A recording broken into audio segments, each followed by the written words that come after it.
Okay. All right. Okay. Hunggan.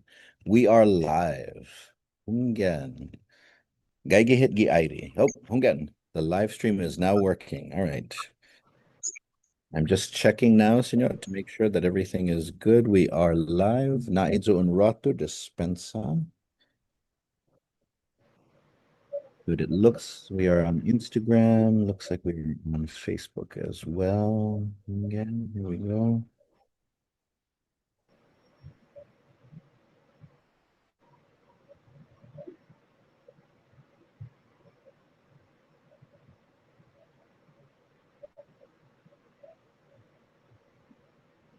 Again. There we go. All right. We're live.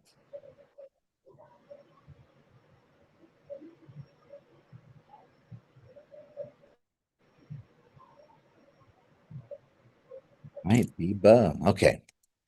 All right. Hafade todo samzu estige un nuevo na episode Fanachu. Hafade.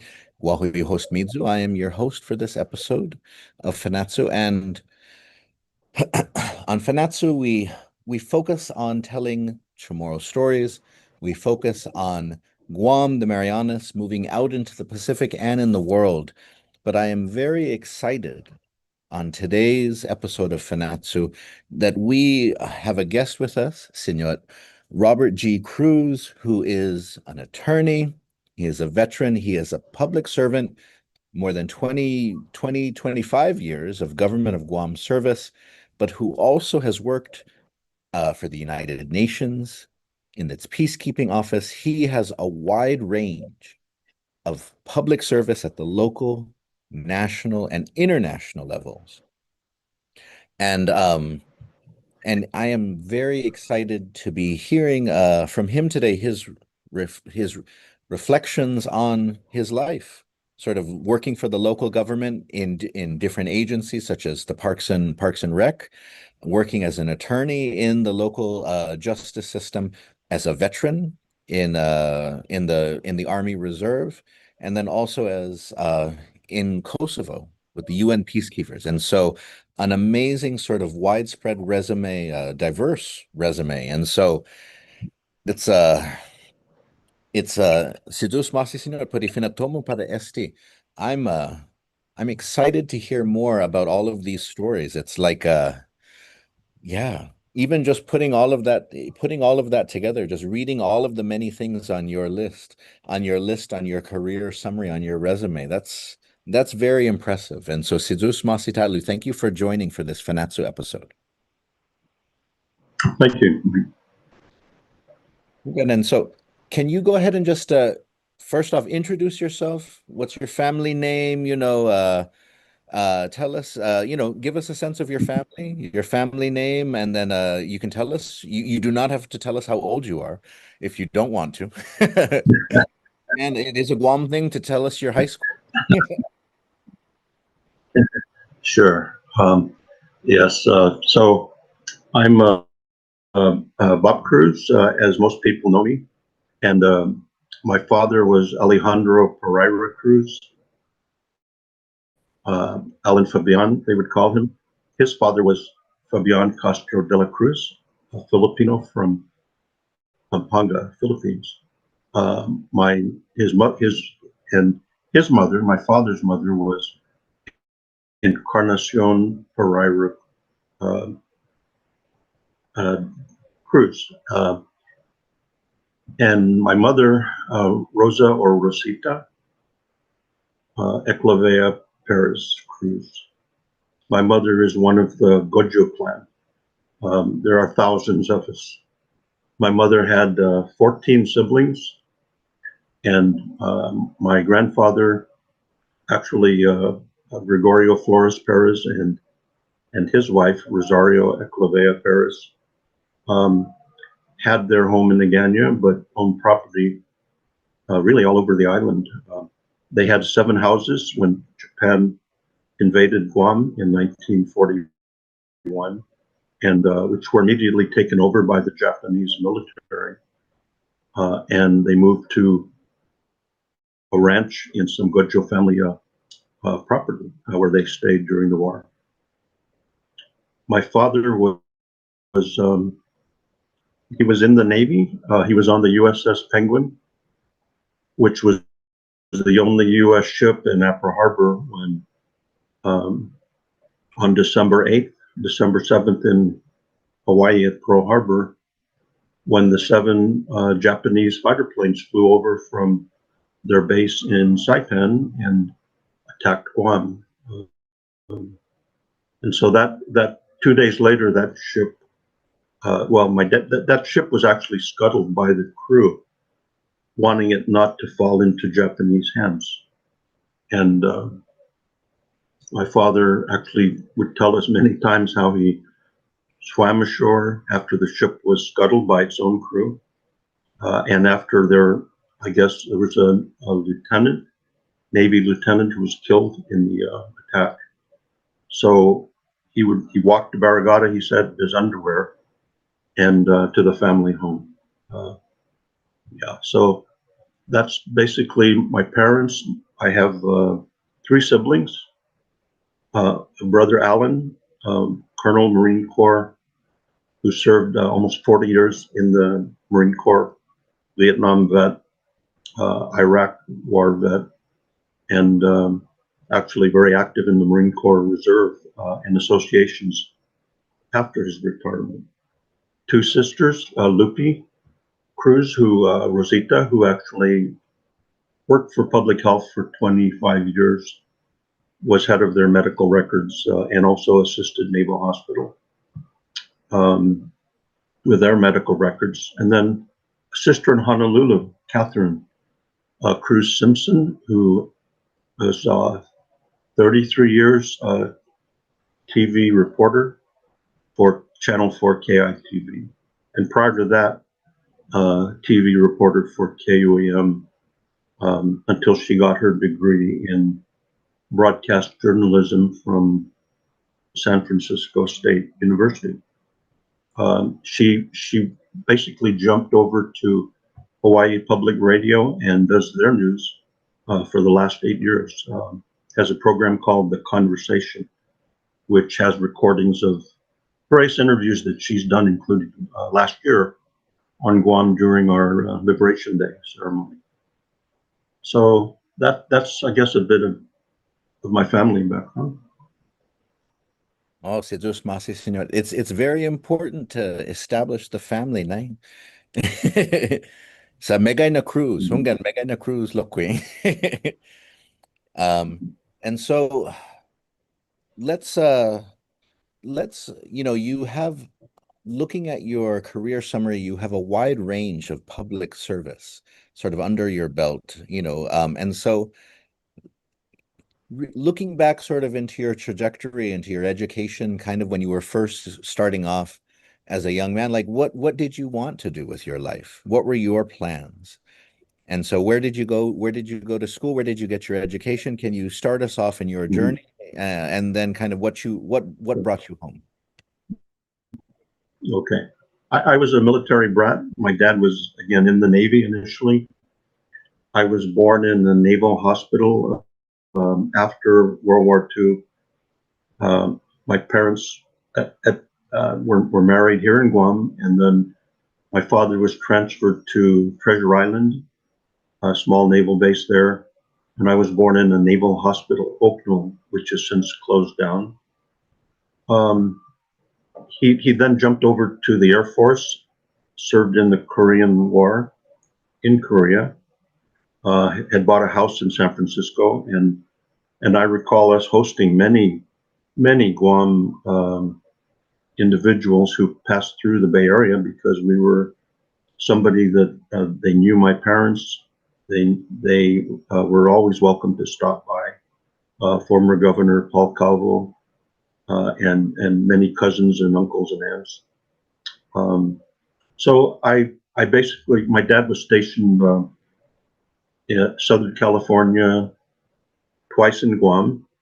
And before he retired, he knew that he would be remaining in Guam. So we sold the house in San Francisco and he came back to Guam and was uh, the NCO in charge of target intelligence at Anderson Air Force Base when it was a strategic air command base with bombers always at the ready, B-47s with atomic weapons. And so he was actually responsible for planning the routes that the bombers from Guam would go to basically attack China or perhaps the Soviet Union from Guam. He retired in '58, became postmaster, and served until my mother became ill, and he retired after 11 years service. So I attended elementary school in Riverside, California, Grant Elementary, where I would ride my bicycle every day to school. We had no school buses that I can remember. Everybody had bicycles or walked. And then I attended St. Francis Elementary School. And then when my father was transferred to Guam, we, for his last station, I ended up at Wettengel Elementary. And I have an interesting story about that because there was this blonde girl that was in my class at St. Francis School, and I hadn't talked to her. It was just a couple of months into the school year, but I had never spoken to her. And then so when I transferred to Guam and was in Wettengel Elementary School, lo and behold, that same blonde-haired girl was sitting in the class. So our parents were probably both in the Air Force and on the same set of orders to be transferred from the SAC base in Riverside, San Bernardino. I believe it was a March Air Force Base. There was also a Norton Air Force Base that's in the same area. Yeah, so Wettengel, then we lived on base, and I was attending Anderson Elementary School, 6th grade, which is now Upi Elementary, because the Air Force, the military at some point decided they needed to build their own school system on Guam. For whatever reason, complaints by military personnel, feeling that they needed to bring the resources to Guam that we didn't have for educating all the students that were eligible. And, so now they have their own separate Dodea school system. I went on to Tumon Junior Senior High School, which later became John F. Kennedy High School. But we were already living in Barrigada on family property when my dad retired from the Air Force, and I was out of district. And so when the new campus at George Washington High School opened up in 1966, I was one of I decided I would try out the new campus, the new school, and so I switched to George Washington, and then later we moved to Agana Heights, and so that was the appropriate school for me. Yeah, so that was my education through high school, class of 1967, which gives away my age. And great group of people. There are about 1,000 of us from all the schools, all the 6 schools at that time that were on Guam. And we have an association that's put together our all-island high school reunions every 5 years. And this group, the core group, has actually met every Tuesday, almost every Tuesday for the last 17 years for dinner or lunch. And, we have it's an informal group, but we do have officers. I'm the treasurer. Peter Alexis Atta on the DOE board is our president. Judy Wanpet is our vice president. And great group of friends, and we have our own Facebook website as well as our own WhatsApp chat group. Oh, Biba, no. Sidus Masi, Senora. Now, in terms of your career path, though, you grew up a military brat, and so of course the military was probably something on your mind. But then you ended up sort of working in Yes. the government, right? And so in the end, in the 1970s, you're working for Parks and Rec. And of course, one of the things that you participate in and are a part of at that time is Operation New Life, as I've heard you talk about.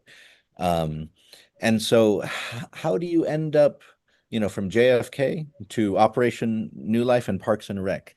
I'm very intrigued to hear more about how you end up at Parks and Rec. Sure. Okay. I wanted to be a doctor, and so I applied um, to Santa Clara University, and I was a biology major, and I went on the professional technical scholarship offered by GovGuam. My grades at Santa Clara University in my science courses wasn't that great, and I got straight A's in everything else. So the reality was I wasn't going to be able to get into medical school, but I was very interested in biology, and I applied to the University of Guam marine biology program, where I was in the graduate program there for a number of years. And most of the students in the program I learned were full-time teachers. The only, I think, two that weren't were William Fitzgerald, who worked for Department of Agriculture, and Rufo Lujan, who was I believe, a fisheries or wildlife biologist at Department of Agriculture. So I thought, oh, I can get a job also, because the classes were in the evenings and weekends. So I applied for a job, and it was actually really by word of mouth that I got the job in the Parks Division. Frank Bloss Sr., he's passed away, but he was the director of the Guam Department of Commerce way back. His son, Frank Bloss Jr., is a sitting senator. So Frank actually heard that I was on island. They were looking for someone to help in their Parks Division. And so I was hired as an administrative assistant in the Department of Commerce, and assigned to work with Ralph Regis, Logan Regis, who was the chief of parks. And we had a Parks and Monuments Committee made up of some outstanding individuals. Lorenzo Larry Seguenza, Paul Souter, retired Navy officer who actually became the director of land management. Very, very, very respected and accomplished individual, as well as others. Monsignor, it was, well, anyway, there was a need for the Parks Division because tourism was just taking off in the early 1970s. And, we had flights coming in on Pan Am. It was like a round trip ticket was only $139, as I recall. And so there was this Paradise Plan, which was put together by individuals, the late Bertam Pinko, Frank Bloss, and his deputy, Jose Diego, Bertam Pinko, Jerry Perez, who was the director of land management at the time, with a very interesting background. He had degrees in wildlife management, and he's actually an expert in Fanihi. He did scientific papers and gave presentations on them in conferences. So that Paradise Plan was to be implemented using the, at the time, 10% hotel occupancy tax. And it's now 11%, but we had the money then to develop Two Lovers Point, Ipoh Beach, the pavilions all around the island, Seti Bay Overlook, the Molesso Pier Park, Tagachang Beach, and other facilities that were meant to assist with our tourist development. Every year, the Department of Commerce would host an annual economic development conference, and I would so I was actually, kind of sitting with a front row seat at the development of Guam's tourist facilities.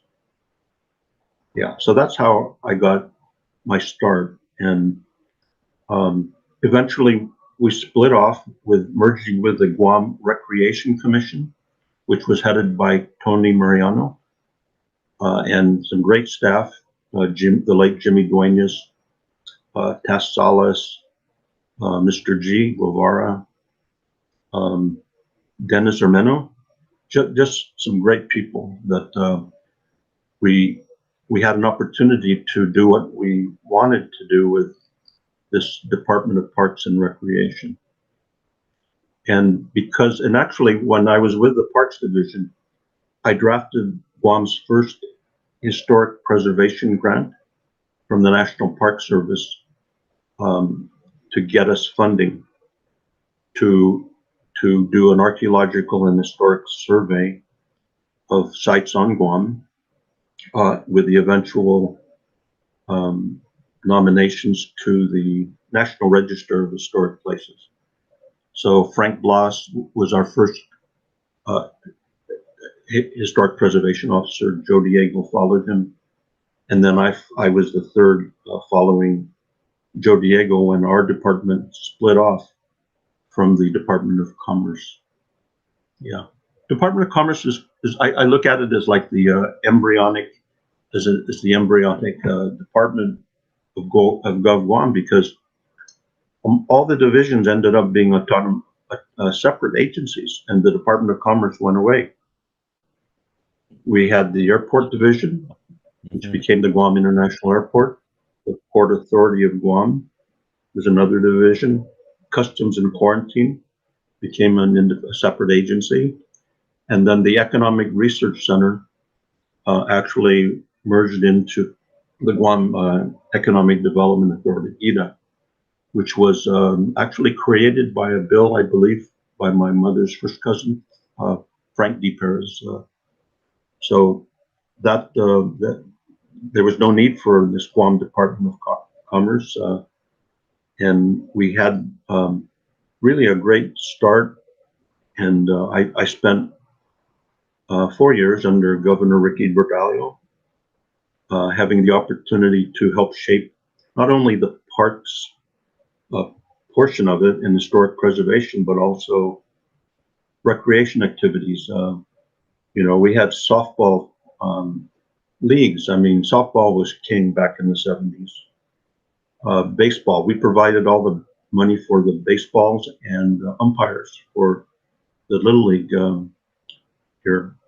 And of course, the swimming pool, that was actually developed by a grant from the Department of Interior that Jerry Perez was able to get back in 1970 when that federal money became available.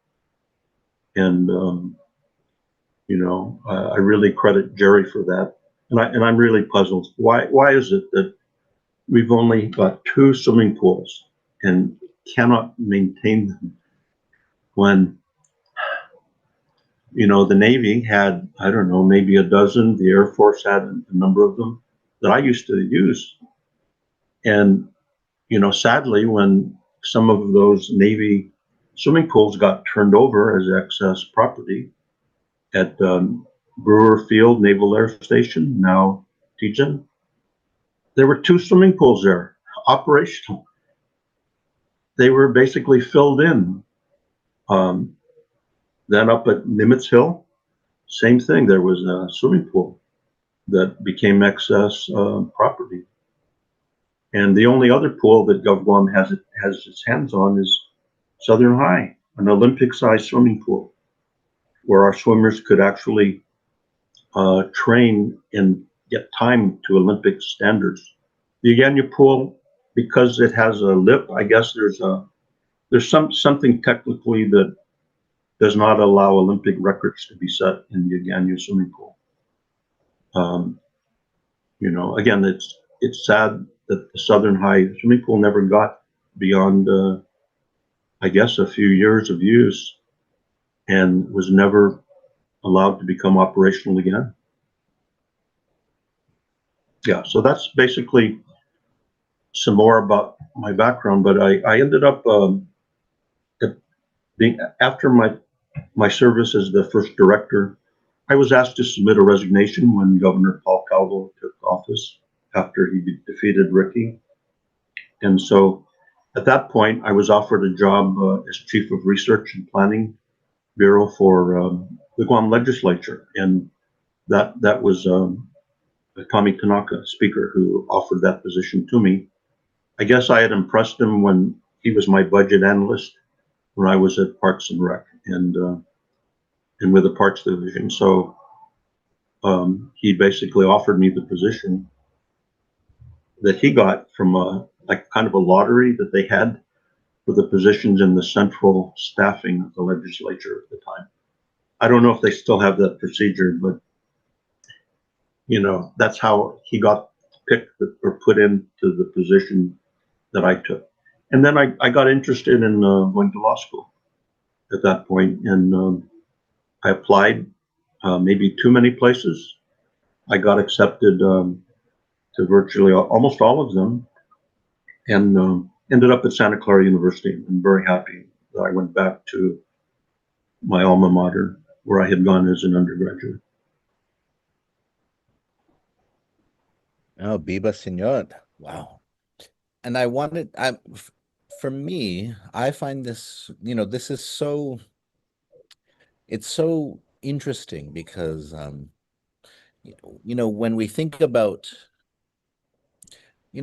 especially when we're, as a society, as a community, when we're talking about issues that we face, it's always important to remember that history reminds you that things have an origin. Things don't just appear out of nowhere. They haven't always been a certain way. And that, for me, that always creates the possibility that they can change and they can be different. So even Yeah. hearing even hearing about how what I love is hearing about the origins of Parks and Rec. It's a reminder about how Guam, 50 years ago, for example, was very different in terms of like driving around the island. The signage that people today take for granted was not there yet. And so then people come along, such as yourself, such as others who basically say, well, we need to do something to make it so that it's more tourist friendly, so that people can understand some of the history and so on. And they create on top of that. And then for me, it's important to understand that things don't just appear out of nowhere. People do it. And then if you know that history, it makes it easier then for us to remember that, well, what do we need to do now? Well, we need people to do more things. You don't need there's no Mhm. magic solution. There's no as regardless of the ads that I see on my YouTube that tell me that AI will fix all my problems and that's all I need. We still need people to, like you were saying, to find funding, to come up with solutions. And so I love hearing about all of the and public service a lot of times is unsung heroes, people who don't get a lot of credit, people who do great work, and then sometimes they might get something named for them, sometimes they might not get something named for them. And so for me, hearing you recall people that you worked with back then, it was really nice because these are names that I'm familiar with, but to think that they had a hand in in setting all of these things up. It was really nice. And before we move on, I wanted to hear though, because I remember you mentioning something to me about the Bishop Museum at that time when you were at Parks and Rec. And so, of course, the Bishop Museum is back in the news here on island because they recently approved the return of the 10,000 artifacts that are in the Hornbostel collection. And so, can you talk to me about sort of what was going on in the 70s when you were there, or in your time with the Bishop Museum? Sure. Um, well, again, I was with the Parks Division, and we had this opportunity to have a survey done on Guam. And we learned that the Department of State Parks and Natural Resources in Honolulu, Hawaii, had had the Bishop Museum contracted to do their survey with the same source, National Park Service grant. And so we thought, well, they use the Bishop Museum. They know how to, to do the survey to the standard that the Park Service would want, especially for nomination to the Federal Register of Historic Places, the National Register. And so Joe Diego, who was the director, deputy director, but then from Inalahan, but then eventually the director, when Frank Bloss went to Governor Carlos Camacho's staff, he said, I would like to send you, Bob, to Honolulu to basically work with the state parks as well as the Bishop Museum, find out how they did it, and let's duplicate that in Guam in a contract.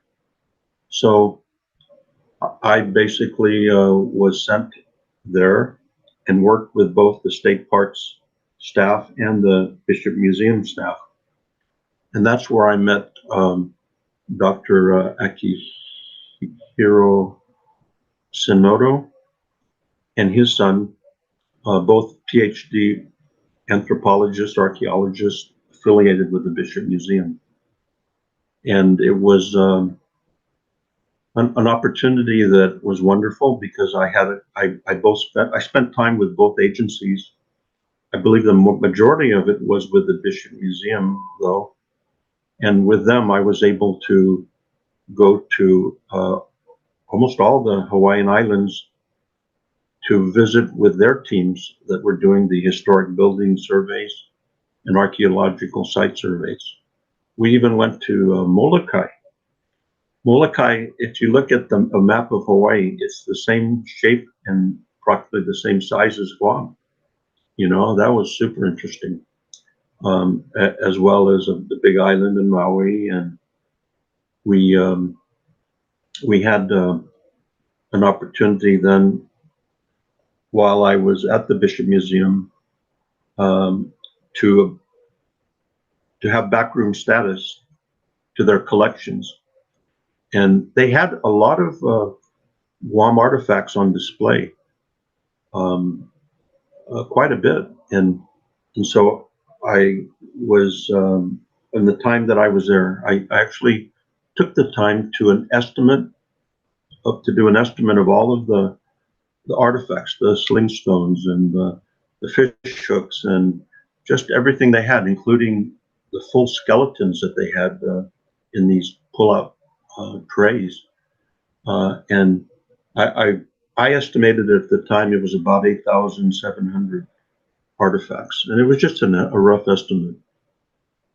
So I was there was even the large latte stone in their courtyard, in their compound, and I knew the history of a lot of it, and how it ended up there, and so I knew that someday at least some of it could possibly come back to Guam if we had a proper facility. But back in the 60s, 70s, our Guam Museum was this tiny building, tiny, that Thelma Glenn ran, and she did the best that she could with what resources she had. Of course, eventually it went to the Governor Ricky Bordallo complex, which is the former Adelup Elementary School, and in the building above it. So that's where the Guam Museum was for a time. And then Tony Palomo, former senator and former, well, he was the curator of the museum when it was in the Micronesia Mall. And yeah, so you know what's interesting too is that Adelup Elementary School, where the Guam Museum was housed for a time, it was one of buildings that were designed by a famous American architect, Richard Neutra. He was supposedly, according to Jack Jones, who was architect on our Guam Historic Preservation Review Board, one of the top 10 American architects of all time. And so he designed Adelup Elementary School and the original government house as they call it the international style of architecture, very open. And so that was the background on that. And for the Guam contract, we were actually able to get the Bishop Museum to hire Dr. Fred Reinman, who had actually previously done a survey of Guam.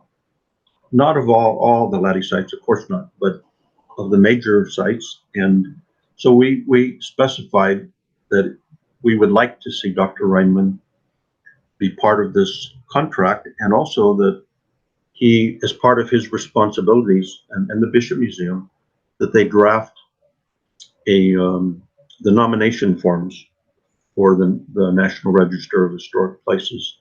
And that's how we got the initial ones on the National Register.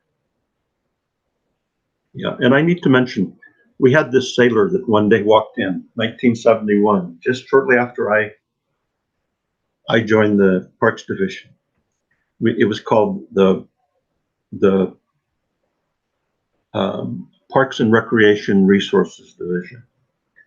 And there was this sailor who walked in and sat down with Joe Diego, and he said,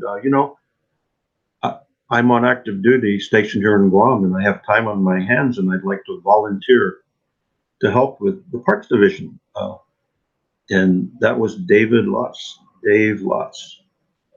Dave had, degrees in parks administration. He had some work with the National Park Service under his belt before he joined the Navy. And so, of course, Joe said, well, I'm not going to let you volunteer for nothing. I'm going to hire you as a general helper. And I'm going to put you on the payroll. And for every hour you put in, you're going to get some compensation. And so later, when Dave got out of the Navy, he joined us. And really, Dave's had a fantastic influence on Guam, on the community. He's very outspoken about issues with regard to the military buildup on historic preservation. He and his wife Beverly have written a couple of volumes of hiking books, and he still hikes up to now, even though, like myself, Dave and I have our medical issues. But I have to give him credit. He and Bev did a fantastic job in helping develop the resources of Guam, recreation resources, as well as historic preservation. Oh yeah, Sidus Masi. Thank you, Siñot, for filling in some of those gaps and helping. Yeah, as I said, it's just important reminders for people about how we get to,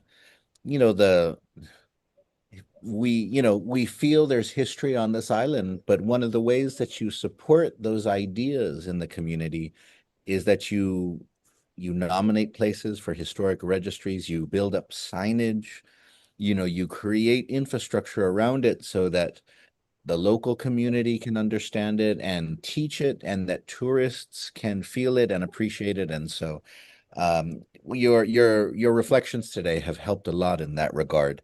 Now, man, we're already 40 minutes into this, and so see, I'm wondering if I want to invite you back later to talk about your time in Kosovo, or if we want to continue on. But anyways, let's just keep going ahead into this, because you've done a lot in the legal community. You said that you went off to law school, and that you also worked on island as the public auditor.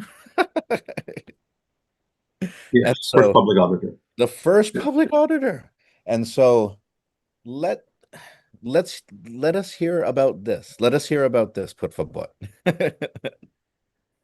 Okay, so they created the position, and you basically had to be either a CPA or a lawyer. And there was a commission on public auditor headed by the late John Phillips, a father of both, two attorneys, of course, Mike and Kathleen. And so it was, gosh, some interesting people on it. Carl Taitano, who was a CPA and attorney, and Carl Gutierrez, um, Tony Mpinko, a former senator, and so they were tasked with taking nominations or applicants and then submitting a nominee to the governor. So there were 10 applicants, as I recall, and I was the one that was nominated. Governor Joe Atta, as he was outgoing, appointed me as the first public auditor, and I had the confirmation of that position. So I basically set up the office. I made sure that we got training, and we had a staff of auditors, Mario Galang, who actually had been with the Commission on Good Government in the Philippines, tracking down the Ferdinand Marcos money all over New York, and I think even to Europe, and others, Ernie Salas. We had just a small audit staff. We did performance audits. We contracted out the single audit, which is the audit of all the federal grants, and KPMG got that at the time when they existed, and so that was we set up the audit manual. I got a lot of help by joining the National State Auditors Association, and actually Marian Higa, the Hawaii legislative auditor, and the auditor from Kansas, I've forgotten her name, but they were the most helpful to me in setting up the Guam office. We joined the Pacific, it was the Association of Pacific Island Public Auditors, and I was actually the co-chairman and then chairman, and we hosted a week-long training session here in Guam. And that was funded by the federal government under the Pacific Island Training Initiative. And that's how I got to know all of the other Pacific Island public auditors, including the auditor from American Samoa, Wendell Harwell, and Nino Tiwid from Palau, and others. And then we actually did peer reviews of each other. So I spent time in Majuro doing an audit of their auditor's office and the procedures. People may not be aware, but every audit firm has to be audited by their competitors, by other audit firms. And they make sure that they follow the government audit standards and normal procedures that audit firms are expected to do, to have all of the backup documents and any responses when an audit to audit findings. Every agency that's audited has an opportunity to go on the record with any objections that they have to the findings, and there's always objections. So again, my service was 6 years, and at one point they made it elected, and I had no interest in running as an elected public auditor.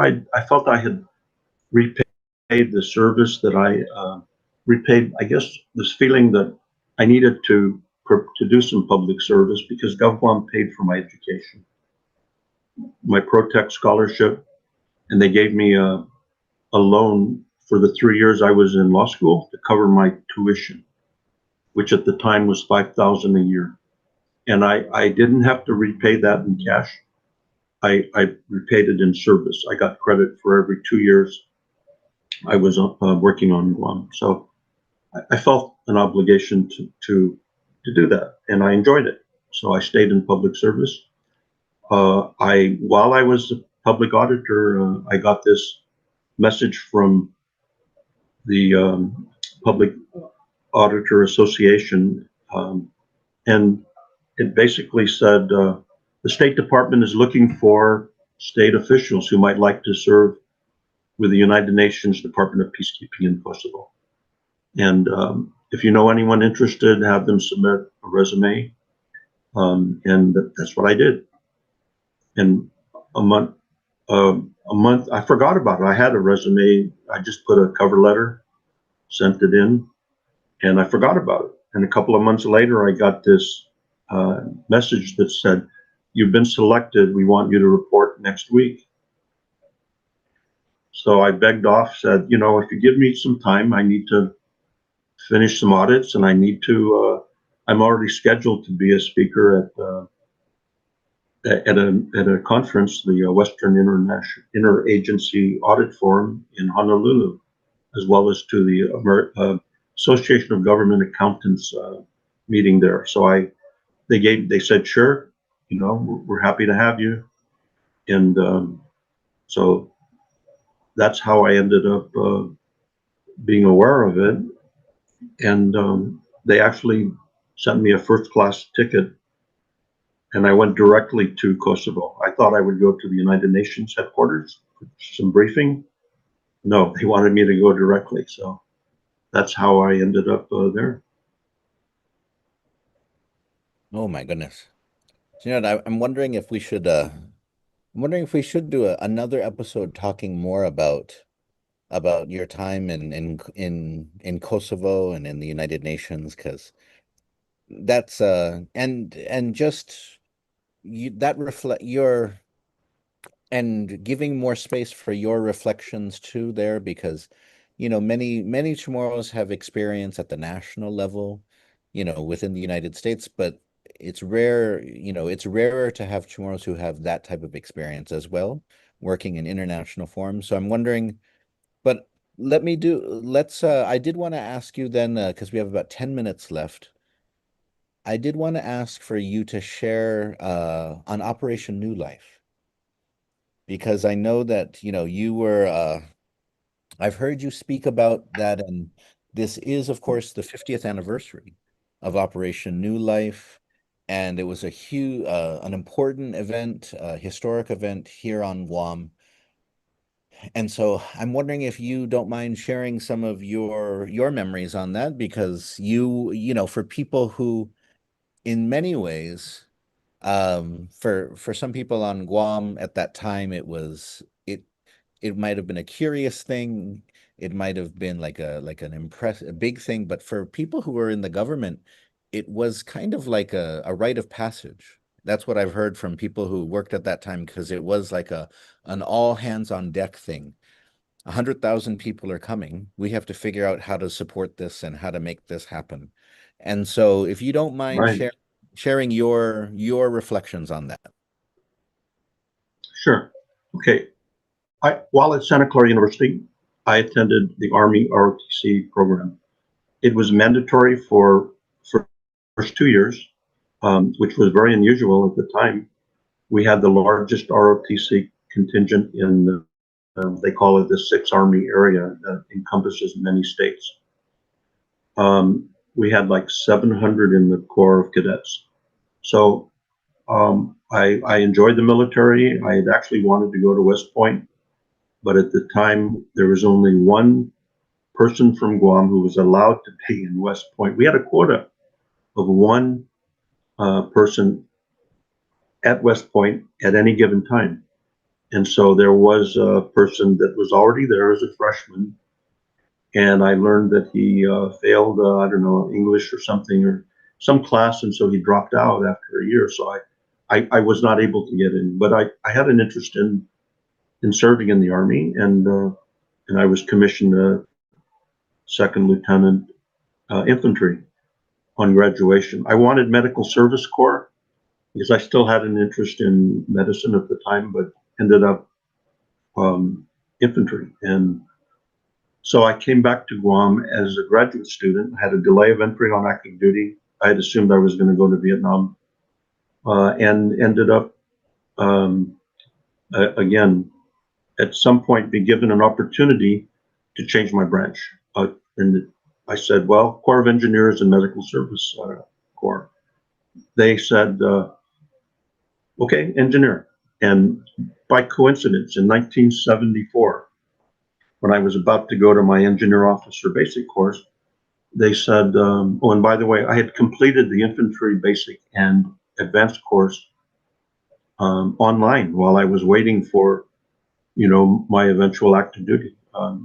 So for years I had hundreds of sub courses and something to keep my feet in the military, even though I was here on Guam. And so the first Army Reserve unit was the Delta Company, 411th Engineered Battalion. It's a combat heavy battalion, meaning it has the ability to do both engineer work, construction work, as well as combat if required. And so in 1975, April, when the Philippines refused to accept more than, I think it was 2,000 of the refugees, the decision was made with the cooperation and approval of Governor Ricky Bordallo that Guam be an intermediate stop for these refugees on their way to the U.S. So that's how the Guam Army Reserve Unit got involved. And it was the right kind of unit. We had equipment, we had personnel that were trained both in horizontal and vertical construction. I was a platoon leader and was one of two officers who volunteered. Ramon Sudo was another officer who volunteered. And so there were about 30 of us that spent a month or more working on repair of utilities at the 3,000 tent camp on Arodi Peninsula. And we saw how the refugees suffered and were just in a daze, having left their lives in Vietnam and stuck in a camp that had a fence around it. They weren't allowed to leave. And they had to spend hours and hours in line every day for food, for just inquiring where their relatives were, what other camps that they might be on Guam, because there were like a dozen camps.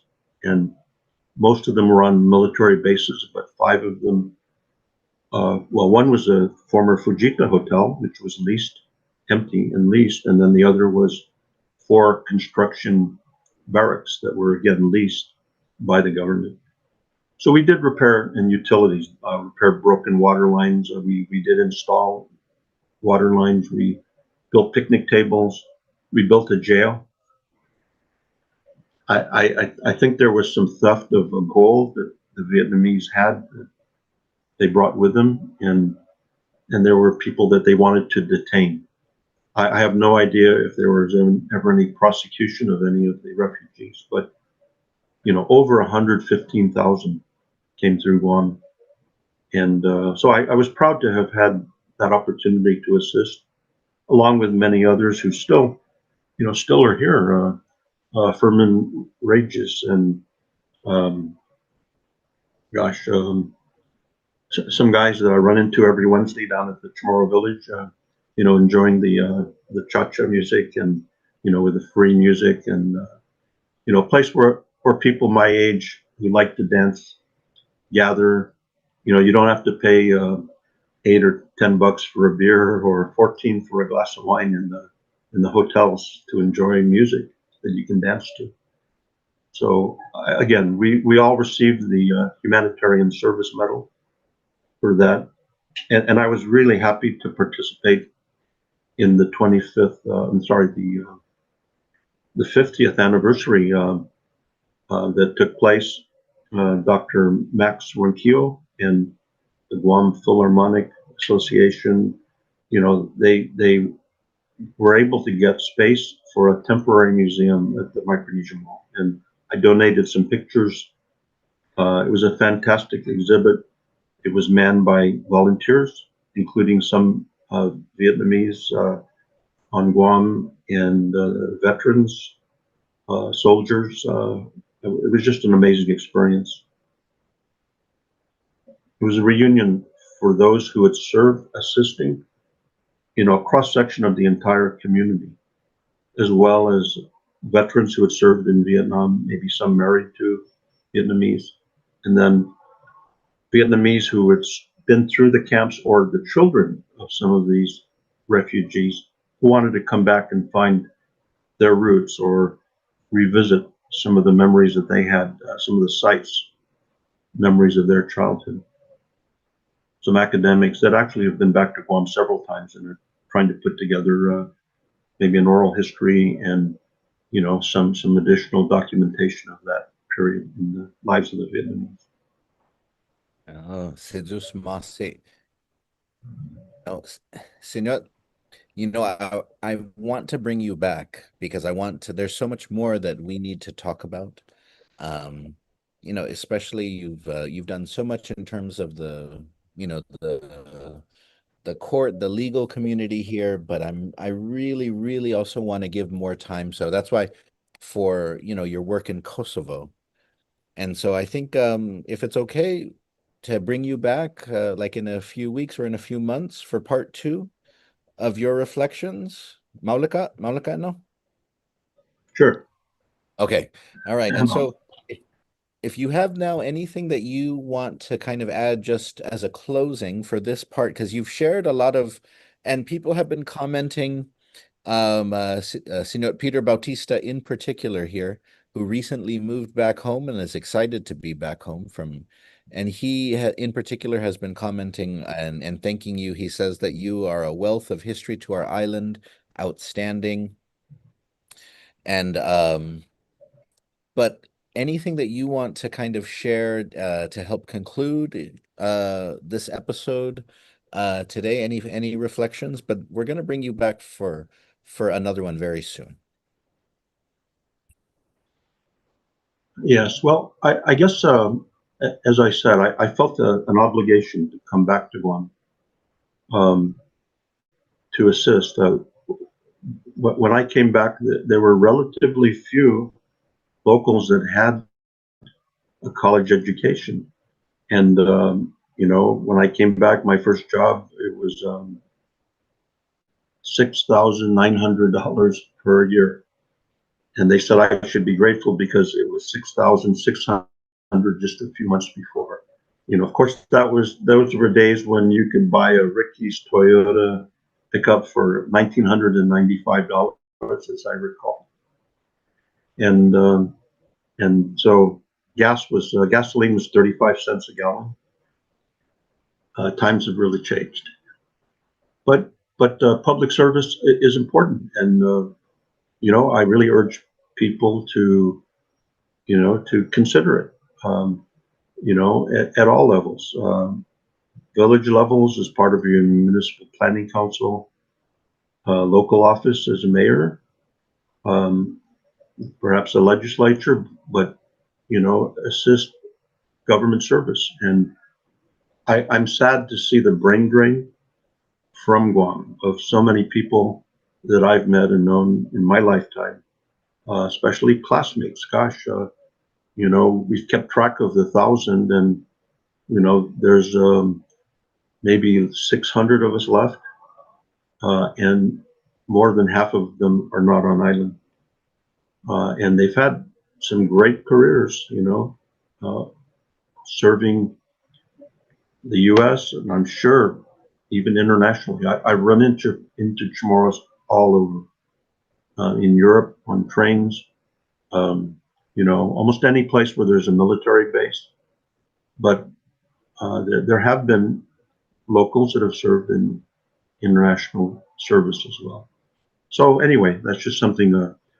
Last night in my class at the University of Guam, I teach one course a semester, and I had the outgoing CCU chairman, Joy Duenas, as my guest speaker.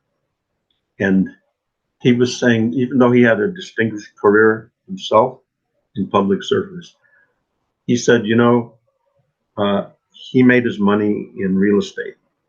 And he said, you're not going to get rich working for the government.